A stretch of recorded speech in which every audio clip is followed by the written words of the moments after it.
İnternetdə baxırıq, qoyurlar ki, belə bir videolar var ki, şiə olmuş əhlüsün alimləri, hətta belə qoyurlar şiə olmuş sələfi alimləri, baxana görə ki, birinci yerdə yanıb Ticani.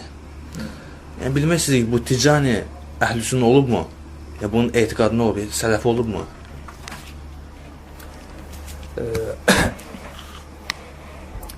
Ümumiyyətlə bir şey deyim ki, yəni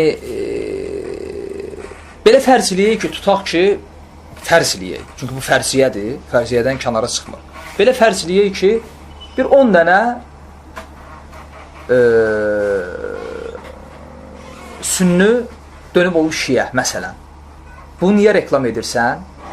O bilirsən nədir? Bunlar, yəni bugün rafislərin dəvətinə baxırsan, yalvarırlar ki, gəl şiə ol. Yalvarırlar. Yəni mən tanıdım, yüzlərlə şiə rafisi olub. Yüzlərlə rafisi, daha doğrusu əhl-i sünnət olub. Əhl-i sünnət görəsən onlardan birini dilə gətirirmi? Heç əhl-i sünnətin vecinə deyil. O mənada ki, əhl-i sünnət olub, hətta şiə alimlərindən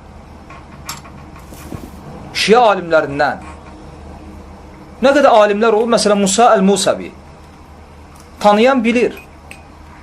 Şiə aləmində alləmə idi. Yazdığı kitablara bax, şiə məzhəbini kökündən dağıldır. Heç biz bu dilə gətirmirik. Çünki bizim üçün Musa Əl-Musavinin və ya başqasının dönüb əhl-i sünnət olması və rafislikdən dönüb tövbə etməsinin bizim üçün istisoğu yoxdur. Tövbə edib Allah sabitləsin.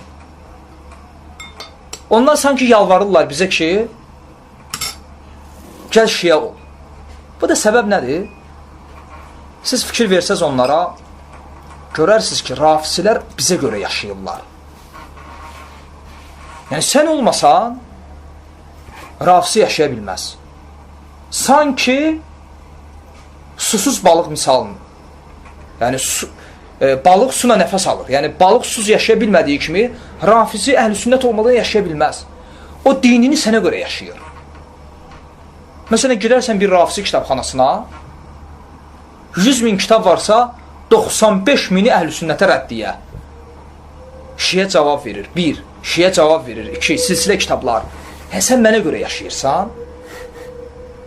Aydındır. Bu nəyin dəllidir? Çünki bu məzhəb əhl-i sünnətə zid, protiv bir məzhəb olaraq qurulub. Onlar buna görə yaşayırlar. Bu bir tənbih idi, qeyd idi. Amma qaldı ki, Ticaniyə, təbii ki, bu hilədir. Və Ticaninin kitablarını oxuyanda, yəni uşağa da məlum olar ki, o əgər doğrudan da sünni olubsa, şiəliyindən qabaq, hansı ki, bunu, yəni, o heç bir vəcihlə nə sübut eləyə bilər, nə də biz buna etiqad eləmirik, olsa o, ola bilsin ki, sufi bidətçi olub və bir bidətdən çıxıb, başqa bir bidətə, daha doğrusu küfrə girib. Yəni, sufilikdən çıxıb, girib rafisiliyə. Aydındır. Çünki onun kitablarını oxuyanda sən orada sələfiyyətdən heç bir şey görmürsən. Tohid və sünnətə tabiçiliyi naminə heç nə görmürsən. Çünki o Ticani bəzi kitablarında keçmiş əqidəsindən danışır. Güya ki, sünni olarkən yaşadığı bəzi hadisələrdən danışır və o şeyləri oxuyanda görürsən ki, əgər doğrudan da dedikləri həqiqətdirsə, bu olsa, belə deyək də, bidətçi bir sufi olsa. Amma sələfiyyətdən heç bir əsər əlaməti yoxdur. Onun bir kitabı var, necə hidayət olduğum kitabı. Əslən onu dəlil gətirirlər ki... Elə o kitabı deyirəm. Elə o kitabı. O kitabda hələm qəbul eləsək ki, o sünni olub, əvvəl o vaxtlarından danışır, o şeyləri oxusan görərsən ki, bu insan bidətçi sufi olub, əgər olubsa. Təbii ki, biz bunu da qəbul etmirik. O elə rafisi olub, indi də rafisidir. Və haqqa layiq deyilsə elə rafisi əqidəsi ilə də can verəcək, həlak olacaq. İxlasla.com saytı tərəfindən təqdim olundu.